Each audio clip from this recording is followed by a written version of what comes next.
This restrictive zoning, a legacy of Jim Crow era racism, let's be clear, is still a persistent problem, even in blue cities under Democratic leadership. Outdated Jim Crow era zoning restrictions originally designed to enforce racial segregation are a major contributor to housing shortages and high housing costs that are affecting everyone today.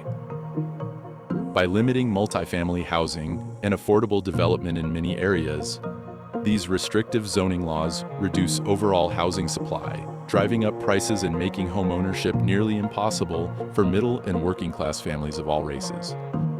These zoning regulations, written into law during the days of Jim Crow racism and designed to favor younger white Americans of that era, have helped create today's artificially constrained housing markets.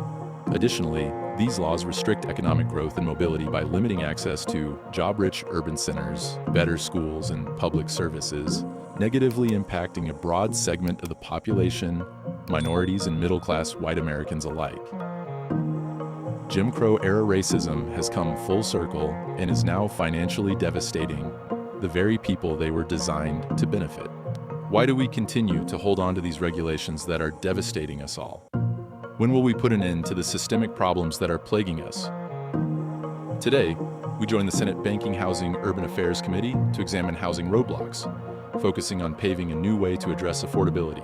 Let's see what they have to say. Factors driving the housing shortage, it seems to me, include outdated building codes, local land use restrictions that prevent new housing from being built. For example, according to one estimate, it's illegal to build apartments, townhomes, or anything but single-family detached homes on 3/4 of the residential land in cities and suburbs across America. So Dr. Glazer, just help us understand at a little bit more granular level. Walk us through the problem about local restrictions and how they drive up the cost of housing. So there are 1,000 different ways to say no. And in Greater Boston, which you know as well as I do, I have spent a lot of time studying NIMBYism in its different forms. And it starts by making it hard to manufacture at scale. So it starts by requiring that you get sort of these tiny projects instead of the large-scale building that builders like the Levitts were doing after World War II, when you really had mass production of ordinary homes that sort of made things affordable. You get smaller projects. Then you get smaller projects that take 2 years to get approved. I mean, I'm amazed by 8 days. I'm just amazed by, most of our people are talking years. And the rules become so specific for particular towns. Forgive me for being a Massachusetts historian. I know one builder who will not build outside of Lexington, Mass. Right? All of his skills are in Lexington, Mass, and he will not cross. And this is a small town, right? Just in general, just the difficulty of moving anything. And so this tradition of sort of fighting back and forth between state and local is a really important thing. Okay, I think that's a really important thing to focus on, where the problem lies. And look, our job is not to tell local governments what to do, but we do have a responsibility to be a good partner to communities that actually want to build more housing and more housing that we need. To me, the housing issue we have of affordability is, in fact, the more you suppress housing construction because of your zoning laws, the higher your prices are going to go in the communities. You're talking about a manufactured crisis. Please continue. Well, I agree with that pretty strongly, Senator. So thank you for taking this up. I think this is exactly right. I mean, America is full of land, right? We are an abundantly rich country. This is not necessary. We did this to ourselves. We did this to ourselves by stopping the natural genius of American builders, by restraining them over and over again, by making it impossible to figure out new ways to build. Just look at what's happened to productivity in the construction industry. Every other industry, right, it soars. Construction has stagnated. It has stagnated in part because our projects are tiny, which means that our firms are tiny, and firms that have 4 people, 6 people don't have research and development departments. There was a time when construction was just as dynamic as every other industry, but because of this web of local land use regulations, it is no longer so. In 2019, if you made $59,000 a year, you could afford a home as defined by your income was less than 30% of your mortgage payment. Today, that number is almost approaching $110,000. Just 5 years. What happened? I think I'm just going to repeat what I said in my original testimony, which is we know things are a demand problem when you see quantities and prices both up. You know things are a supply problem when you see prices up and quantities down. What we have seen in the US over the last 15 years is prices are way up and building quantities are way down. And that is why I think it is crucial, like the one fact to take away from this is a supply problem. It is fundamentally not about housing demand. Why on earth should we not hold state and local governments accountable for the increasing cost of affordable housing units in their districts?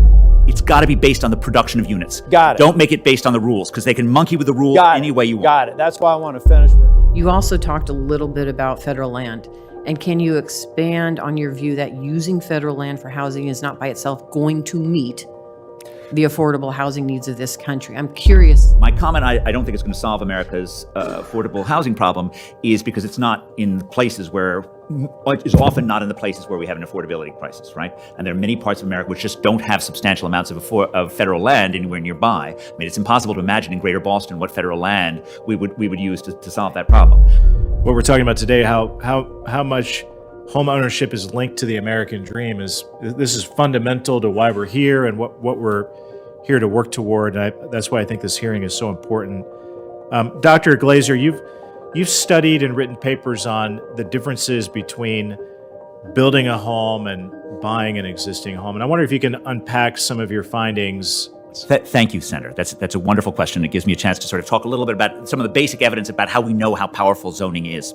So the basic logic of economics is that if you have a relatively competitive market, the price of what it costs to buy something should be close to what it costs to make something. About 20 years ago, a body of evidence that I was involved with primarily documented a growing gap between how much it costs to buy and how much it costs to build. And so with those tools, we can say that, in fact, the gap between the land cost plus the housing cost and how much it costs to buy has just gone way, way up. And that's a way that we know that, it's one of my favorite ways to knowing that land use regulations are really playing an outsized role of this. There are a lot of first-time home buyers that want to buy a single-family house rather than live in an apartment. I mean, can you talk about how we can reform some programs to give first-time home buyers an opportunity? It's important to remember that even if the homes that are being built are sort of too expensive for first-time home buyers, because they alleviate the pressure on the used housing, they're still good for affordability for first-time buyers. Really helpful and interesting. Thank you very much. I yield back. Thank you, Senator. Well, thank you so very much, Mr. Chairman. We have a housing availability and affordability crisis in this country, and I'm especially concerned about young Americans. I had added a paper of mine from the Journal of Economic Perspectives from 5 years ago, which looks at many consequences of housing regulation, one of which is a transfer of housing wealth from the young to the old. And we compared 2013 and 1983, since it was some time ago. 1983, there were plenty of 25 to 34-year-olds that had substantial housing wealth. That's just gone. But by contrast, if you look at the 65 to 74-year-olds or the 75 pluses, right, at the top end of that distribution, they are enormously wealthy. And so if you bought a home in Los Angeles in 1973, you have done spectacularly well, right? But if you're trying to buy a home in Los Angeles in 2025, you're not so well off. 1973, ancient history for young folks. Indeed. Folks that age. But thank you so much. This restrictive zoning, often a legacy of Jim Crow era racism, let's be clear, is still a persistent problem. And it's a problem even in blue cities under Democratic leadership. I believe that very strongly, Senator, and I've been trying to make this point for 25 years, and I think the problem has only gotten worse. And yes, the problem is fundamentally localities saying no to adding density, to adding homes, and they're fundamentally saying no to the American dream. After listening to today's hearing, one thing is clear: our outdated zoning laws are a major roadblock to affordable housing. What started as a tool of segregation has evolved into a system that drives up costs and limits opportunity for everyone. The question now is, will policymakers take real action, or will we continue to let these restrictions strangle our housing market? Change won't come easily, but if we want a future where homeownership is within reach for Middle America, we need to rethink the laws holding us back.